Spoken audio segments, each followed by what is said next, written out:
Hello, welcome to 70 Years, 70 Muppets, a Muppet fan podcast presented by toughpigs.com. This is the podcast where we celebrate the Muppets' 70th anniversary with 70 straight weeks of spotlights on our favorite Muppet characters, from the most popular to the most obscure. I'm this week's host, Ryan Roe, and the Muppet of the week is Chip. Originally performed by Gord Robertson and later by Dave Goelz, and designed by John Stevenson and Michael Frith, making his world debut in 1989 on the Jim Henson Hour. And Chip is an interesting... Oh, sorry, is that an old-fashioned telephone? Oh, I guess I better answer it. Okay. Hello? Oh, okay. Listeners, it's for you. Phenomena. Ba-ba-ba-da-da. I gotcha, Danny. Oh, man. Danny, you should see your face. Well, JD Hansel, Danny's not here. Danny was hosting last week's episode. Yeah, no. It's me, Ryan. I'm hosting this week's episode. Hi, Ryan. I'm so sorry. Danny Horn and I were just talking about Phenomena and the Snouts, and then I, as a prank on him, I did the end of the sketch where Phenomena walks off.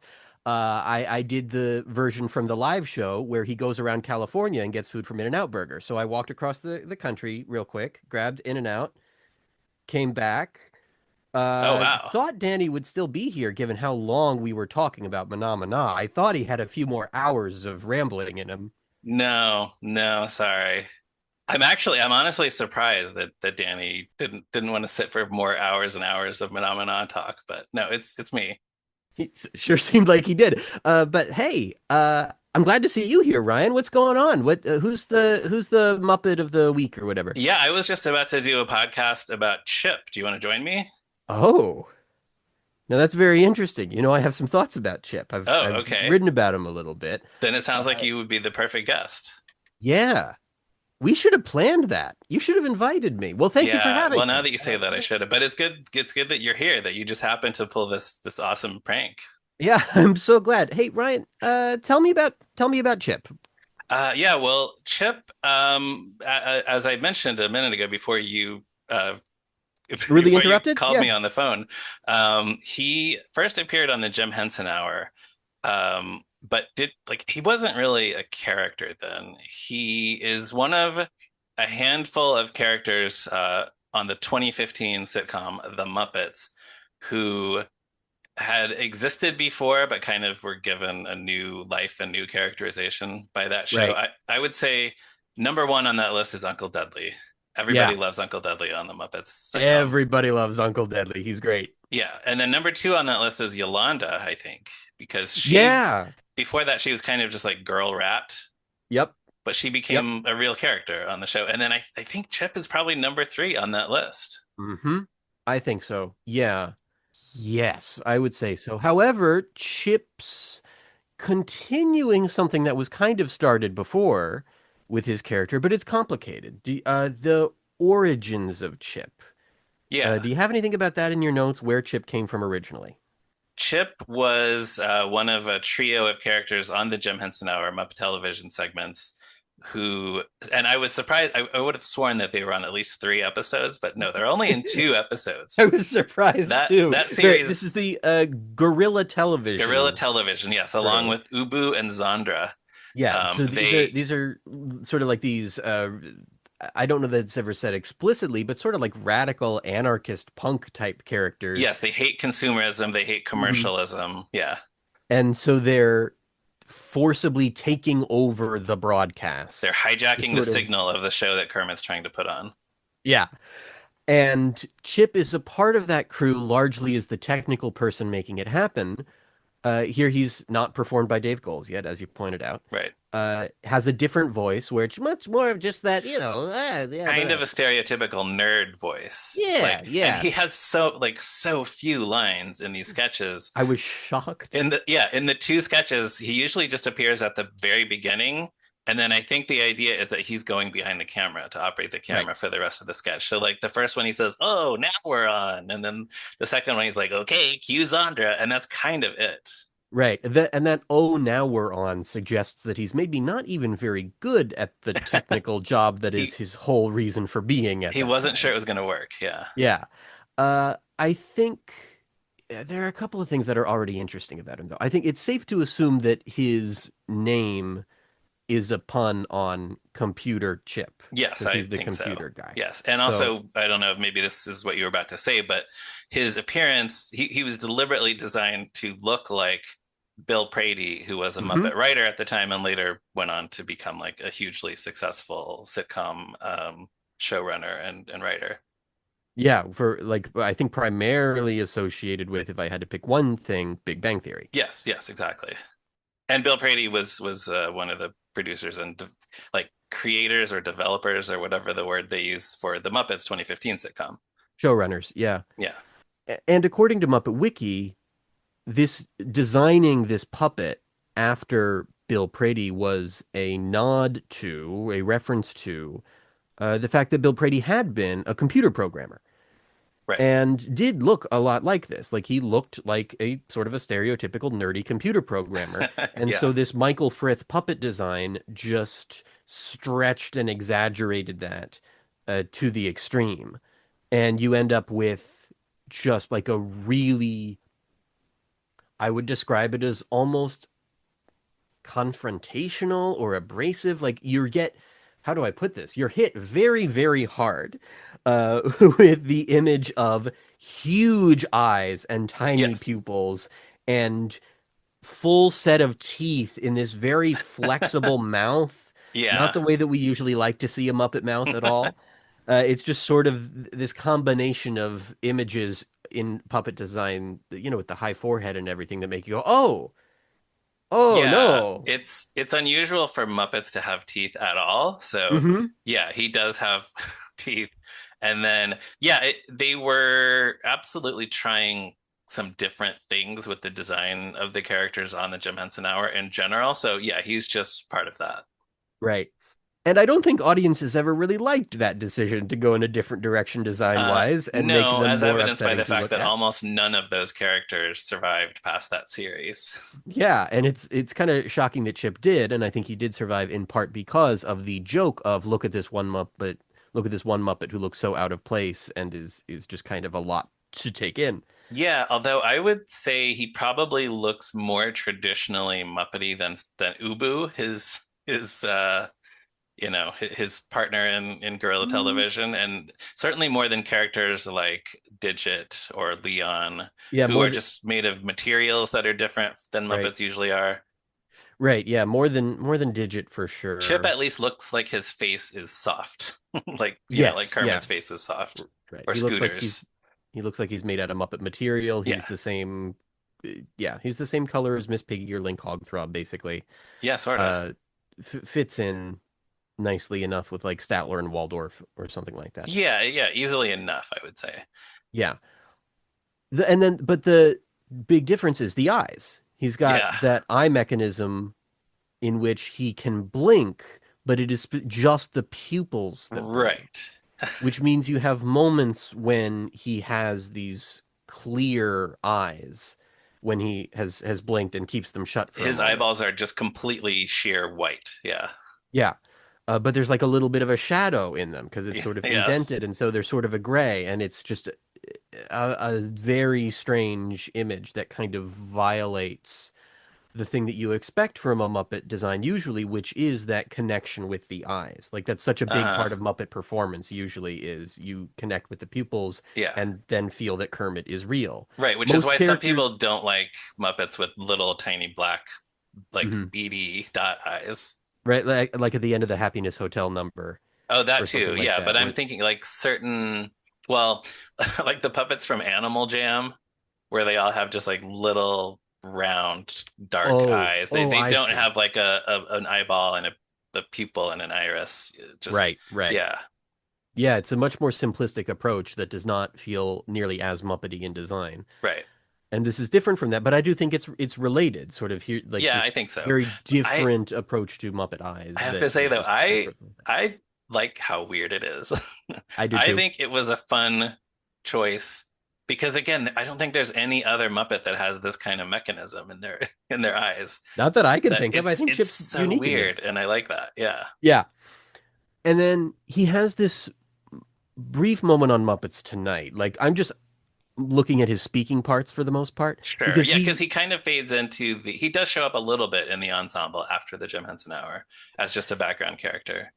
he's in several episodes of Muppets Tonight, pops Right. up a couple of times in Muppets from Space, and then he pops up if you're looking closely in It's a Very Merry Muppet Christmas Movie and the Muppets Wizard of Oz. Like he becomes Yeah. just this puppet that they have around Yeah. that they can grab Actually, and throw into a scene. in the DVD commentary for Muppets from Space, I forget if it's Gonzo or Rizzo, but one of them, when he's on screen, one of them says, "Oh, look, it's Lester Zedwango," which I don't know if that was just something they came up with off the top of their heads in that moment watching the movie, but Well, I think yeah. what you're going to find in your upcoming season of moving right along, unless it's already started by the time this episode airs, is that the audio commentary track for Muppets from Space is logical and useful and makes sense. That's what you're Oh, going to find yes, yes, every completely. time. It's so full of information. It's Yeah, no, so I just thought it was insightful. funny that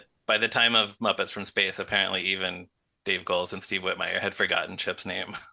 Or didn't care. Or didn't Like care, it's yeah, just or as just thought possible it would that be they funnier to did make not up a care. name for that puppet. Because there was no Muppet Wiki. Who was gonna check? True, Who's gonna know? true. Who's gonna notice his name Yeah, that one time when it is briefly mentioned yeah, in one exactly. episode of the Well, Jim Henson Hour? I mean, some of us did, but Okay, good. anyway. Good. But So yeah, so on Muppets Tonight, he Muppets gets Tonight. one moment in which he gets to speak a little bit and kind of be a character in a scene.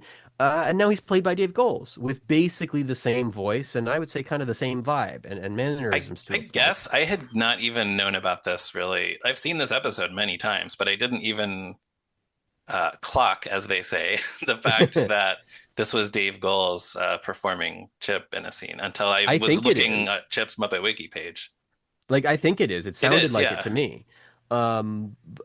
It's so I mean he's in an ensemble and it's so easy to not really notice. Like I'm it's not that noticeable that he is played in a somewhat similar way unless you're really looking for it the way that I was really looking for it. And even then it's open to interpretation. Yeah, I mean, it looks so he's at the the Christmas party for Tales from the Vet, which Phil Yep. Van Neuter is hosting, and he's just one of a room full of Muppets at this party, and he's just kind of having a good time at the party with the other Muppets. He spends a few moments in this sketch with his arm around different women in the scene. At one point, he kisses one of the women, Yes, and yes, that I is cannot interesting. discern whether or not it was consensual, but she doesn't appear to be bothered by it. Right. And we don't have more than a second to observe this before the characters get pushed out of the way. He Yeah. spends a lot of that sketch getting pushed over.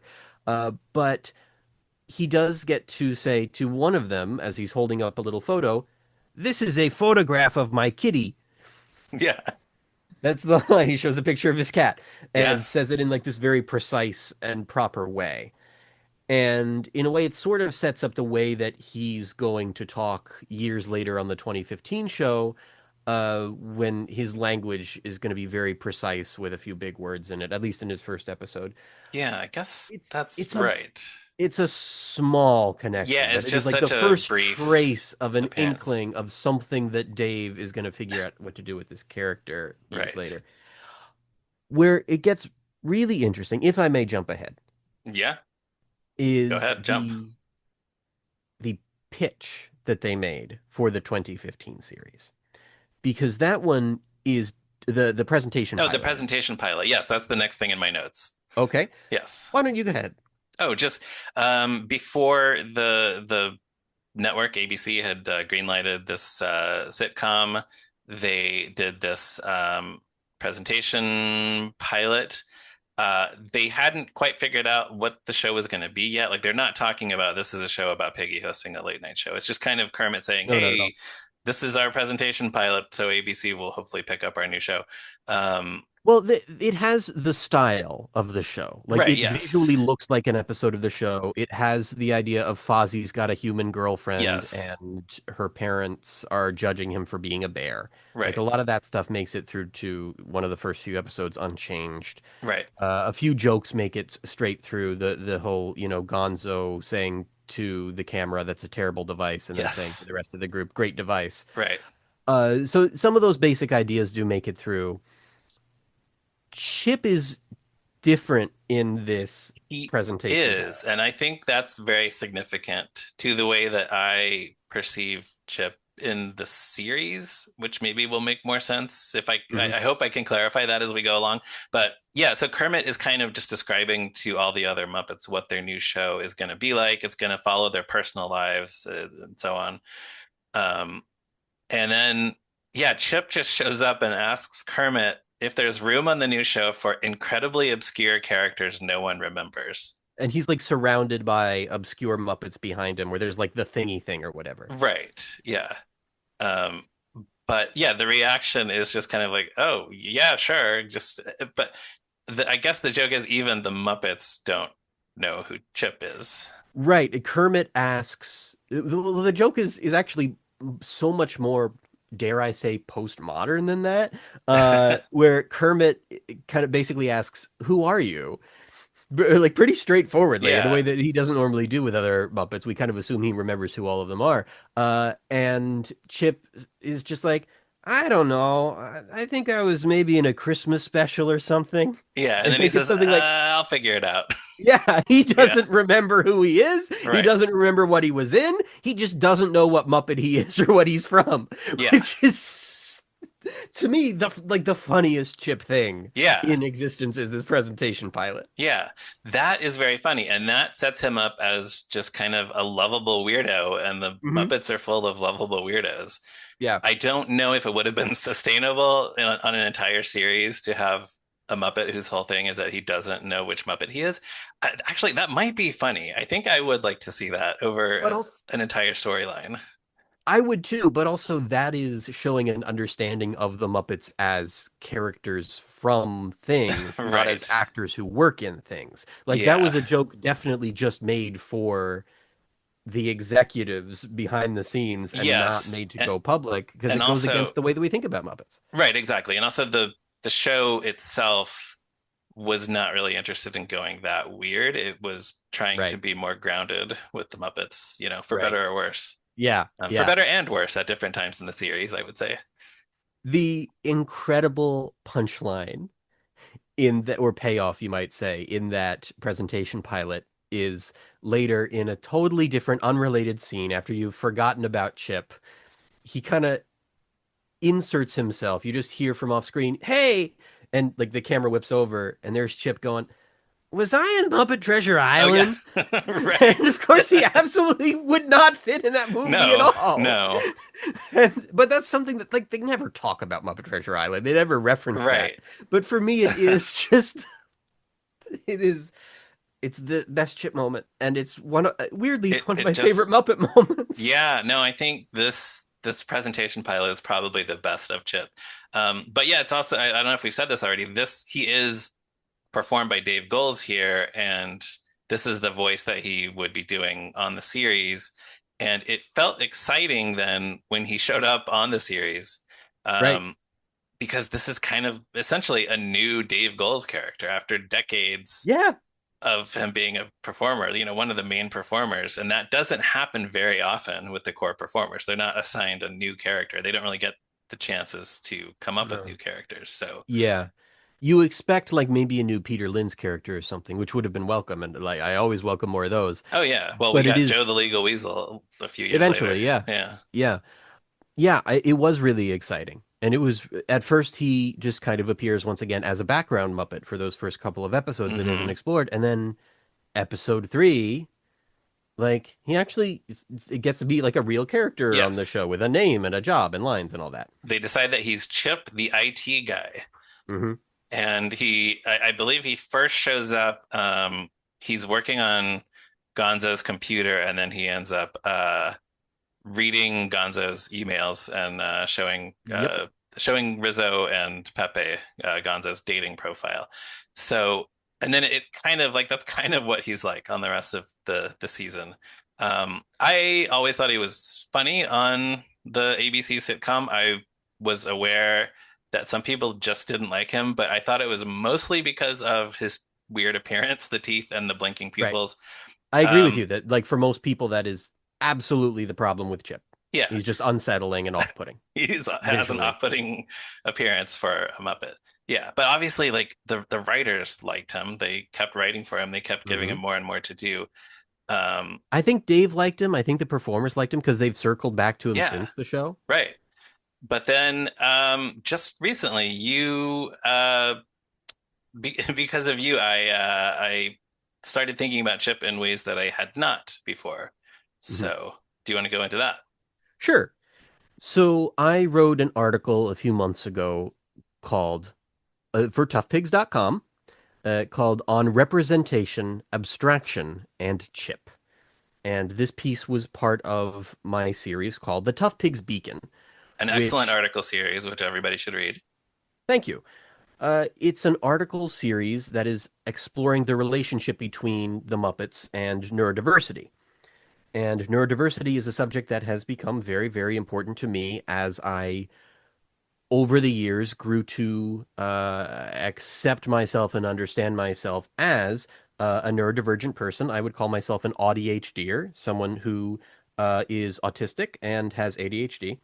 And I was really interested in looking at the Muppets through that lens, knowing that there are just a lot of us autistic folks in the Muppet fan community. This is something that just there's just quite the intersection there. And for such a long time, that was sort of treated as something that we don't really talk about or only mention as a euphemism or behind closed doors. It was kind of treated somewhat awkwardly and even negatively. And I wanted to help change that conversation in a bit. But what that came with was sort of looking at some of these characters and seeing how in some cases very intentionally, in the case of Julia, and in some cases maybe not intentionally, ended up reflecting back a lot of things that many of us autistic folks experience in different ways. I just want to say And this, what you're doing with that series is so valuable and really, I guess there hasn't been like such an intentional and detailed look at this topic before. So it's such a valuable service that you're doing this. thank you. I don't write as often for the series as I should, but I do plan to do more for it. It's a very, difficult and sensitive thing to do, where like everything about it is very controversial, because of just the very different experiences that different people have with the kinds of topics that it covers, Like Sure. of course it's a very delicate thing that I try to approach very, very carefully. And as I was learning about myself and learning about my own autism relatively late in life, uh, something that I found a resource that I found very helpful was this book I have here, Neurotribes, The Legacy of Autism and the Future of Neurodiversity by Steve Silberman. Just like a really good history of the autism community and just different understandings of autism over time Hmm. that I highly recommend. And the reason why I bring this up and how it's related to the Chip conversation and the article in which I wrote about Chip through this lens is that the way that Steve Silberman got his start writing about the autism topic to begin with was with a piece from 2001 published in Wired magazine Okay. called The Geek Syndrome. And what he was diving into was something that was happening in California and particularly in Silicon Valley, in which a very large number of people in that region of the country specifically were finding that they were having kids who got diagnosed with autism or what was considered a separate diagnosis at the time, but would now be lumped in with autism, Asperger's syndrome. Just this huge surge in diagnoses among specifically the children of people in this community. And he was finding that a lot of people in the tech world, working specifically in computers and technology, were very, very likely to have a lot of autistic traits and often even an Asperger's diagnosis, Huh. or they would just be generally understood as having, in some way, shape, or form, some relationship to autism. You said 2001, this article? 2001 is when this Okay. article came out. That my And instinct is that seems like probably right around the time people were just starting to understand this stuff a little bit more, like the general public, or am Well, I off on that? has this stuff ever been understood by the Well, general public? Like right, it's tough. you're But I see yeah, what you're you're right saying, to how like question it that. was at that moment where like the rising number of diagnoses was not just happening there, it was in fact happening over the 90s and into the 2000s across the country Okay. and perhaps all over the world. Um, Probably largely because the tools for making the diagnosis just got a lot better. There were more people who could do it. There was, yes, a better understanding of it to a point. But all of this is very complicated and dynamic. This is to say that we now understand that a lot of the stuff that seems like stereotypical geeky, nerdy stuff for, tech people, computer guys who are hackers, who have these encyclopedic brains that can keep all of these facts and numbers in their heads, who seem like math whizzes, that sort of thing, typically, stereotypically, um, a white man, frankly, that Hmm. is really all interconnected with uh, what our understanding of autism is, and especially what it was at that time.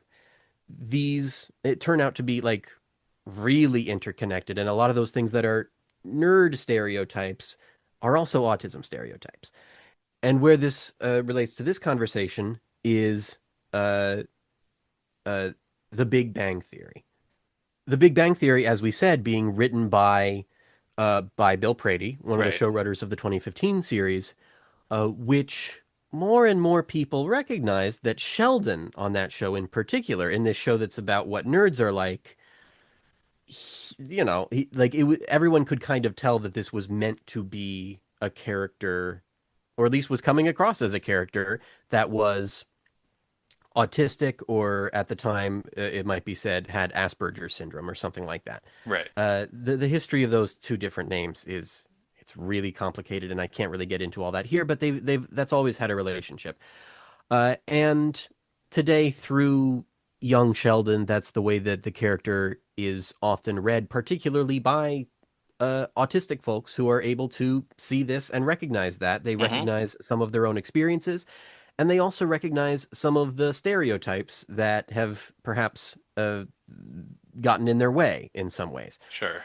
So when I look at Chip now, what I'm seeing now that I didn't see when I first watched the show when it came out in 2015, is the ways in which, in his relatively few lines in the history of the Muppets, it's not really that many compared to, I don't know, not just Kermit the Frog, but compared to a Ralph the Dog, or even a Swedish Chef or a Sam the Eagle. Or a New Chip's got a Zealand pretty, even. yeah, or even a New Yeah. Zealand. Chip's got a small number of lines that are just scattered throughout, mostly just this one sitcom that got one very short season.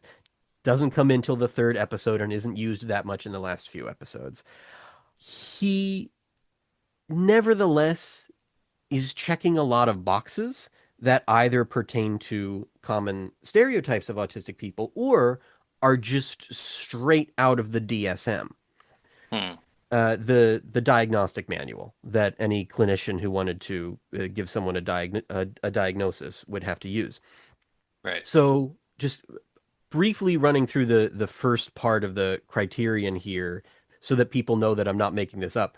Uh, the first category here, category A, says persistent deficits in social communication and social interaction across contexts manifested by all three of the following. The first is deficits in social emotional reciprocity. It's kind of vague language there, but from looking at experts talking about this, I can tell you what this really translates to is a lack of natural intuitive knowledge of how a neurotypical person would feel or think in response to certain behaviors. Most folks will have certain expectations about personal space, boundaries, and privacy, and eye contact, just to give some common examples, that an autistic person is likely not going to intuit as much. The only way to make up for this is to consciously think about it, to either be highly analytical and think very, very much about what everyone else might be thinking about what you're doing and observant about how they behave and react to everything, or to follow certain rules or scripts to get through social situations. These are not mutually exclusive, just the different approaches that are used to manage the significant communication difference that in the manual is presented uh, probably wrongly as a deficit. I Sure. would say, from my perspective, wrongly. And there is Okay. now data suggesting that if you get autistic people together, then they can communicate pretty effectively in much the same way that neurotypical people can. It's when you mix the two groups that you start to get communication problems. Mm.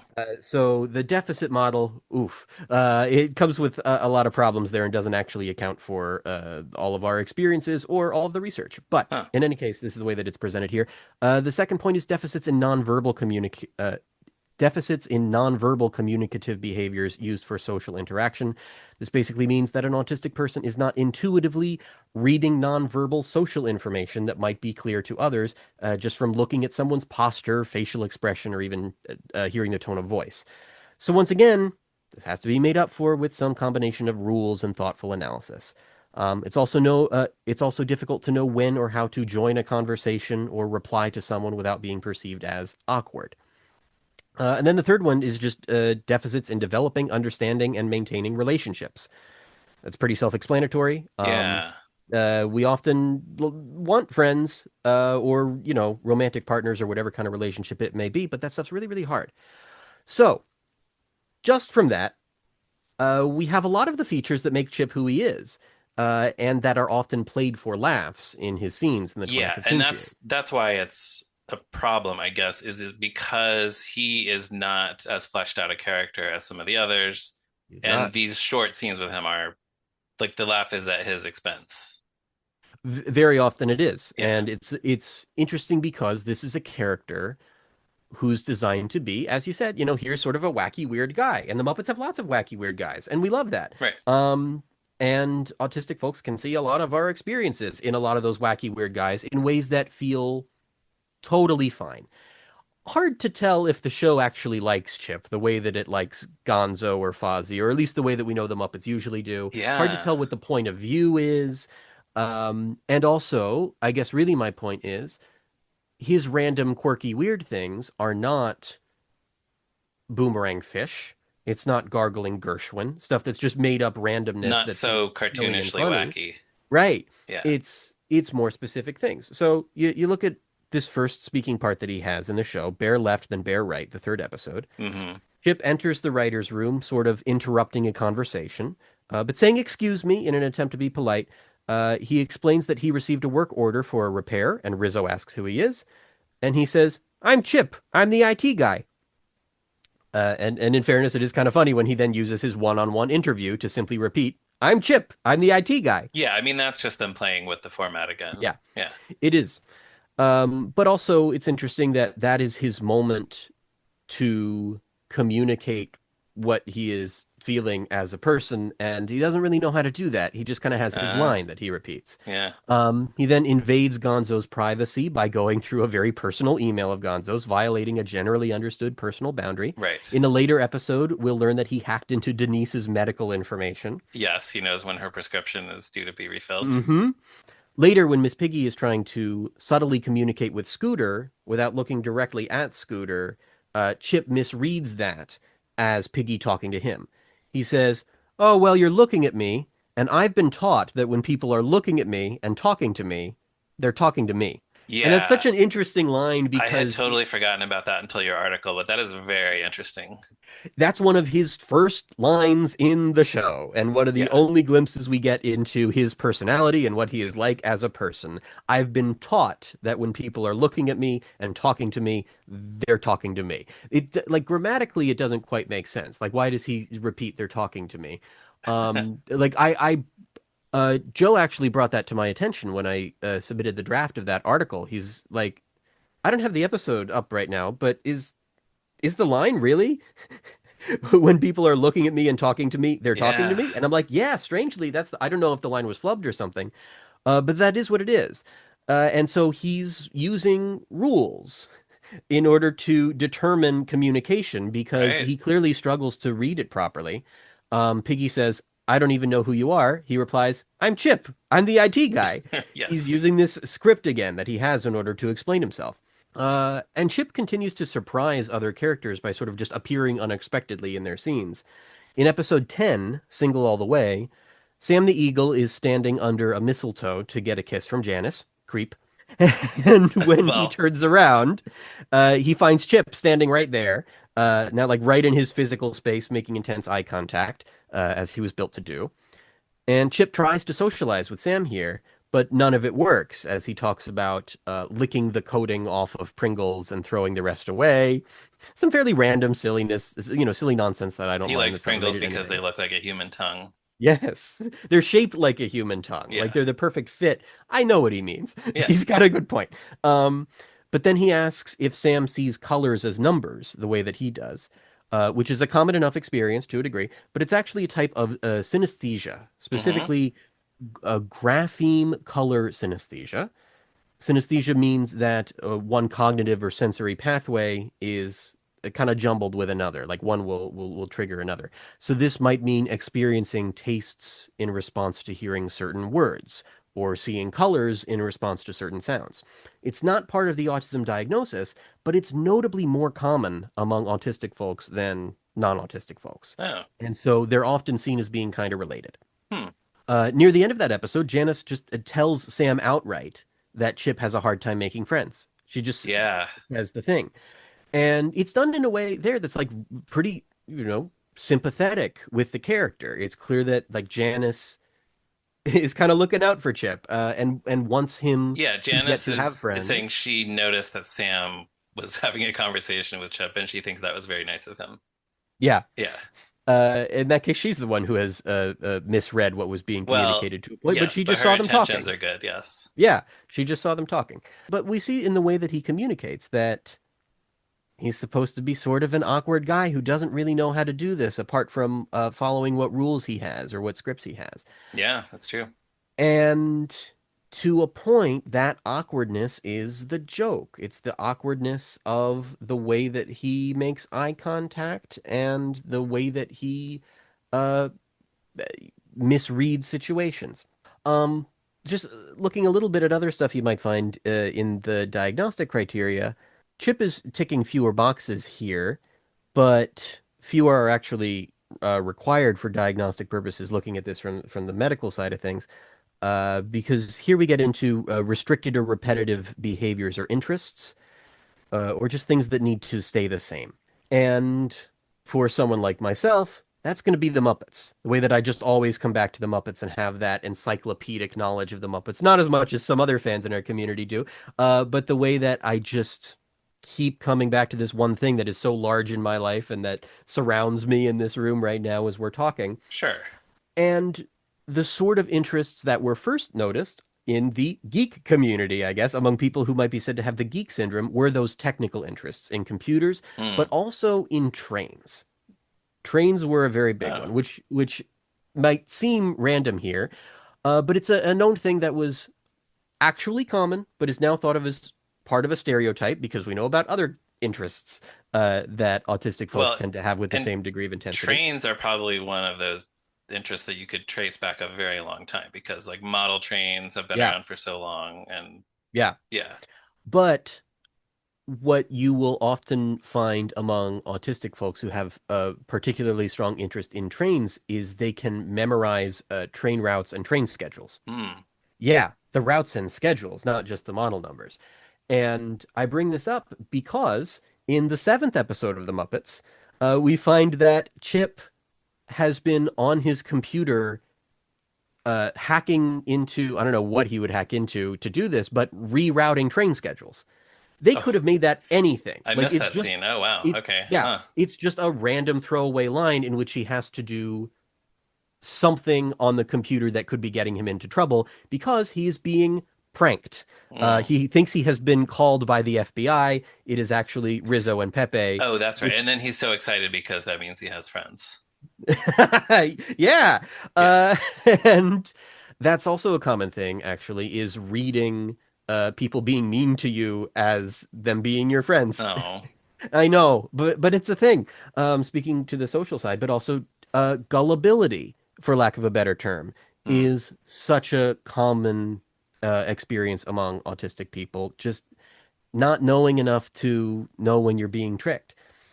And so we're seeing a lot of things that are more specific than they need to be unless they wanted to tie into this very particular idea of the geek as an autistic person. Yeah, Does that do make you sense? think absolutely. Do you think this was intentional on I the part of can't the tell. writers? I have to assume so because I don't know how else they end up at train wreck. Like, I don't know, because it's Right. possible that truly they just knew a lot of computer people and technical people and had observed the traits that they had and had written that into a character. It's possible that that's what Yeah. happened on The Big Bang Theory, like they always said. Well, yeah, do you know, has Bill Prady ever talked about Sheldon in that way?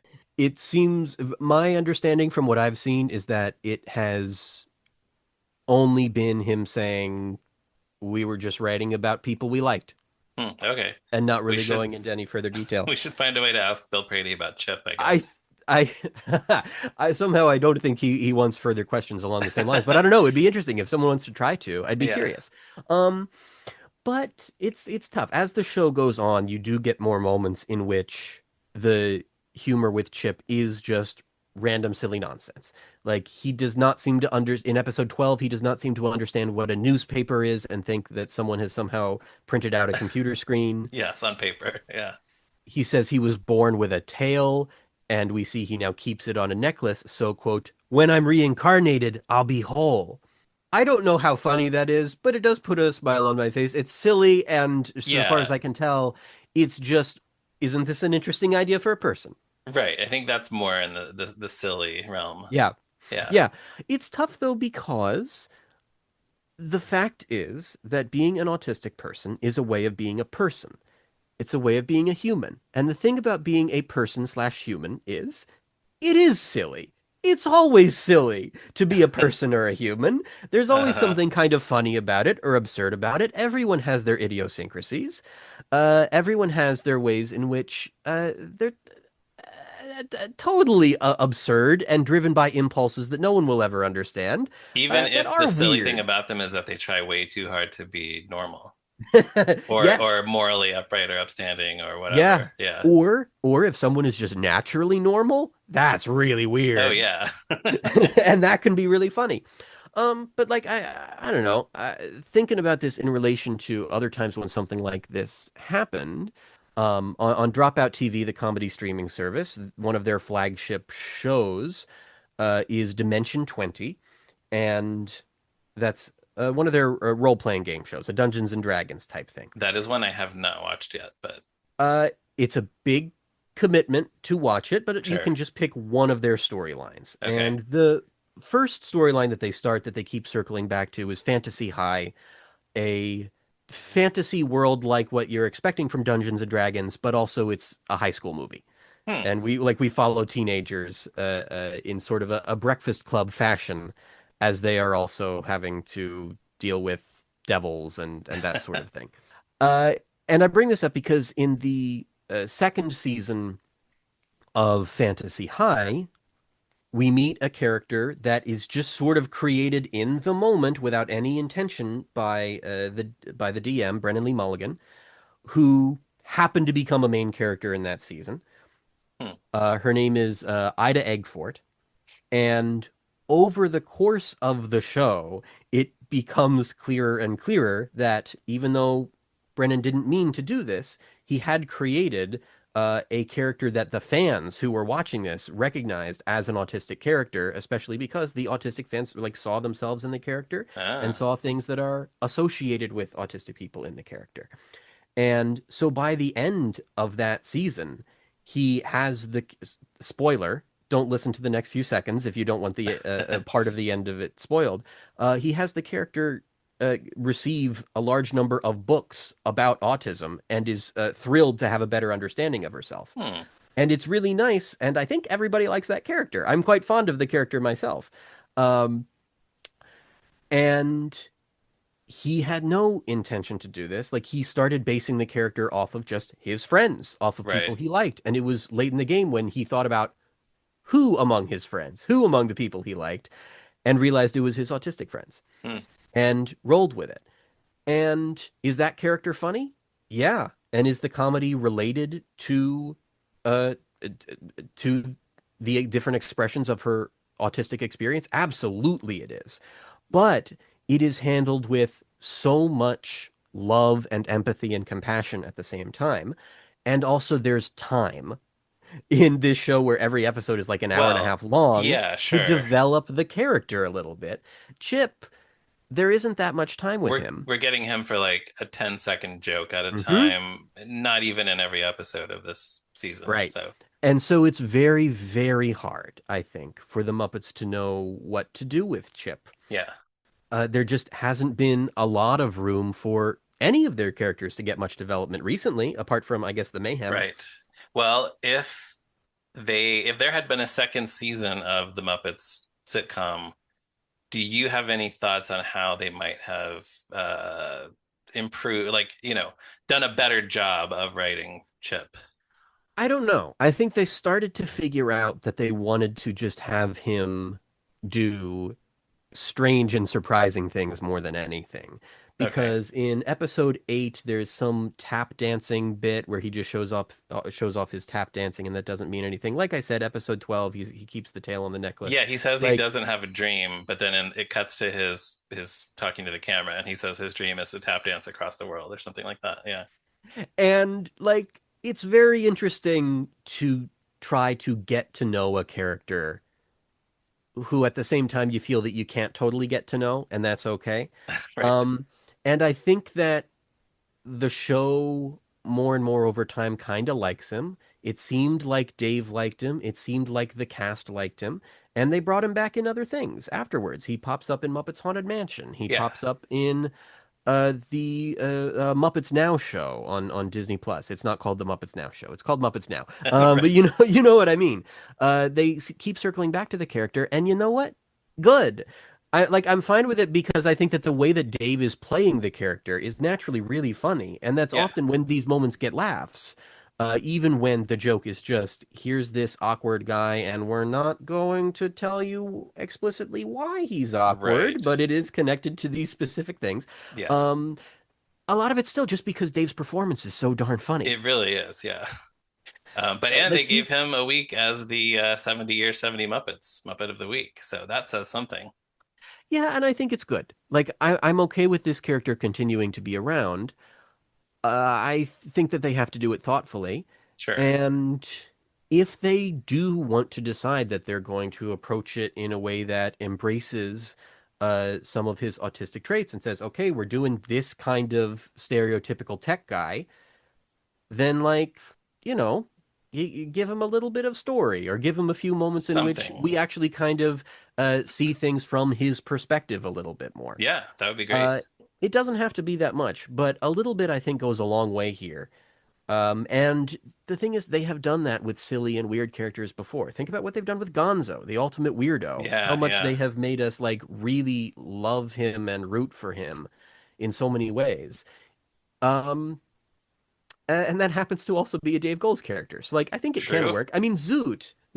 Whoever thought that we'd get to know Zoot, this aloof weirdo who just got more absurd in recent years, Yeah. and yet like a very lovable guy. Hmm. And so I think that with Chip, it's tough because they picked the puppet because that's the hardest puppet design to love in a way, unless you love the fact that it's off-putting. Yeah. But I think they can do it. Like the Muppets have made us love a lot of different people. Not, Yeah. I'm going to borrow a line from Brian Henson here, not despite their differences, but because of their differences. Yeah. And I think so long as they're thoughtful about it, they can do that with Chip too. And I'd like to see them. I'd like to see them do I it. hope they do. I hope we get to see more of Chip and we get to know him a little better.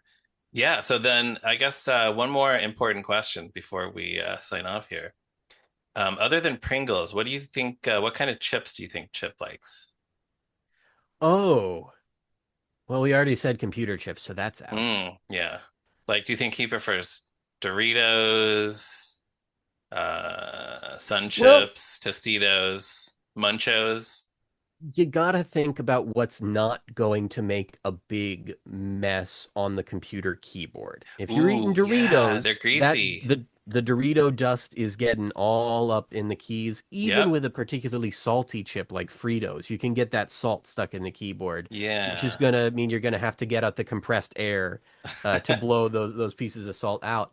So I think something like Munchos Yeah. doesn't have too much of a salty coating, but does Yeah, have a salty flavor. that might be it.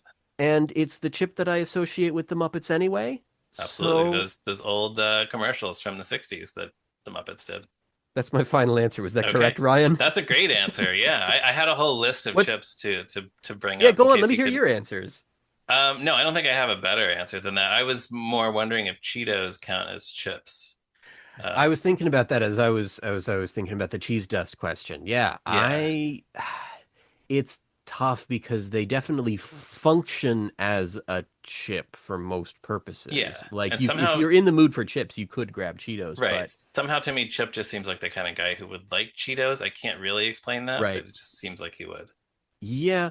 Well, I think the bigger question is, are Munchos potato chips or are they potato crisps? Well, Because I think technically they're potato crisps, yes, right, but the so are Muppets have Pringles. So yeah, see, the Muppets actually have a definitive answer on this that rules out my answer. So no, I don't think you have to worry about it. Thank you for joining me on this podcast to talk about Chip. thank you so much for having me, even though you weren't expecting me and I just dropped in. No, it was But totally unexpected. I am always very glad to talk with you, as I did on a few episodes of my podcast that I'm going to plug right here, real quickly. Yes, please Stick to do. Shorts, Stick to Shorts, a classic cartoons podcast. Ryan, you've been on twice, I think. Yes, It feels like more than that because you and I also it talked was recently for an episode of Moving Right Along that might not be out true. yet at this time. Not quite out, but very soon. But Okay, yes. very soon. Cool.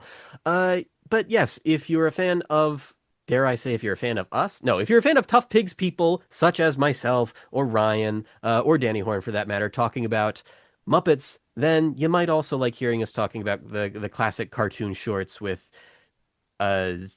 Superman or Porky Pig or Droopy, as Droopy. Ryan was on, Yeah. or various caricatures of 1930s and 40s Hollywood celebrities. Jimmy As Stewart. we did. Yes, yes. If you're a fan of cartoon depictions of Jimmy Stewart and Groucho Marx and Clark Gable, then yeah, why not check out my podcast, Stick to Shorts? And again, the Tough Pigs article I wrote that is part of why I have a complicated relationship with Chip, although in a way I do love him, is called On Representation, Abstraction, and Chip.